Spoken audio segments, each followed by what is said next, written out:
सबसे पहले बिहार पुलिस दरोगा का ये शाम का डिस्कशन वाला बैच होगा। इस बैच में करना ये है कि हम लोग को टारगेट लेना है कि हमारा एग्ज़ाम जो आपका पीटी या मेंस का है, जो मेरा सिलेबस उसको फॉलो करना है।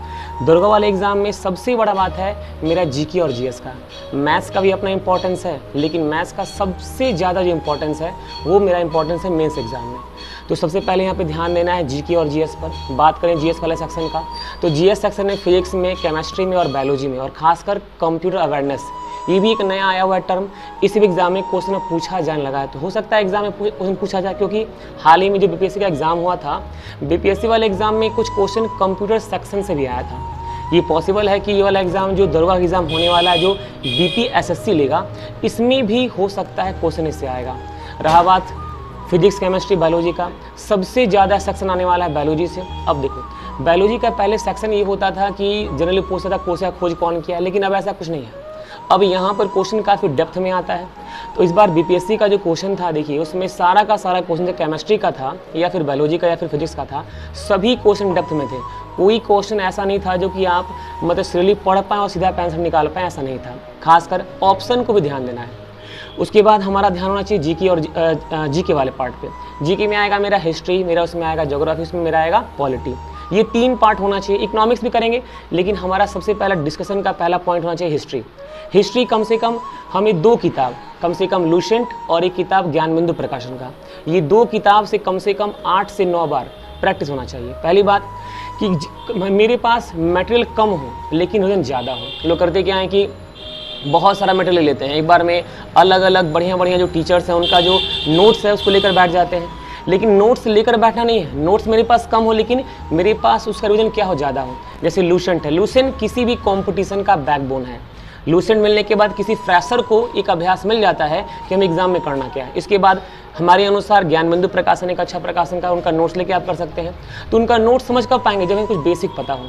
तो कम से कम लूसेंट का हिस्ट्री से, ज्योग्राफी से और पॉलिटी से कम 8 से 9 बार रिवीजन, और ज्ञानबिंदु प्रकाशन कम से कम 8 से 9 बार रिवीजन। एग्जाम यदि क्वालिफाई करना है तो हिस्ट्री का, ज्योग्राफी का, पॉलिटी का और साइंस का अपना एक वेटेज है।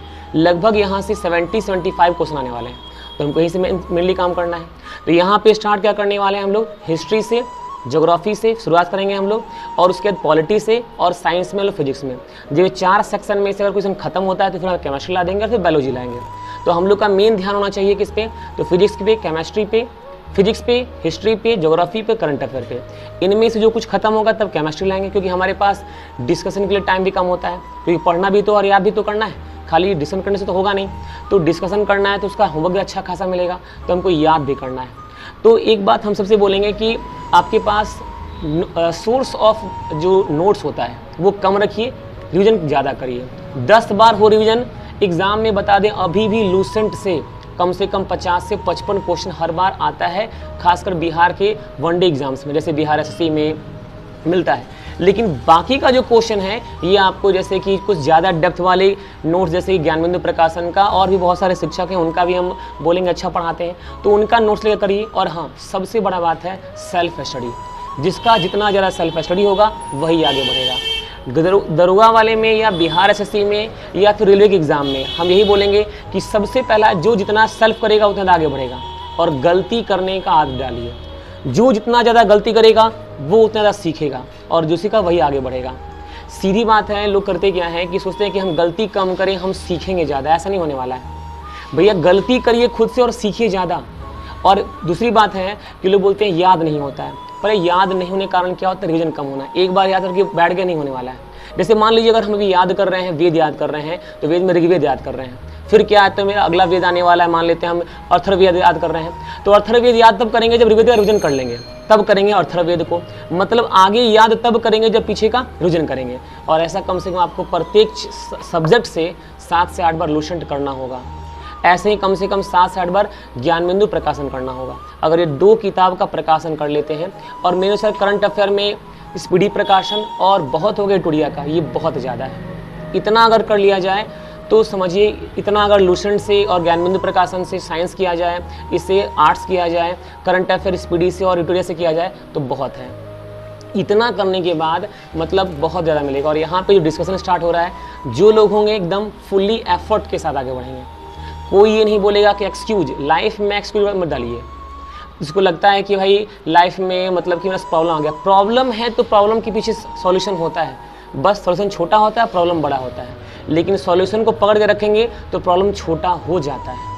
अभी के दौर में क्या है कि नौकरी वही पाना चाहता है जिसको भैया प्रॉब्लम है, और प्रॉब्लम है तो एक बात जान लीजिए सॉल्यूशन भी वही है, बस आपको निकालना पड़ेगा सॉल्यूशन।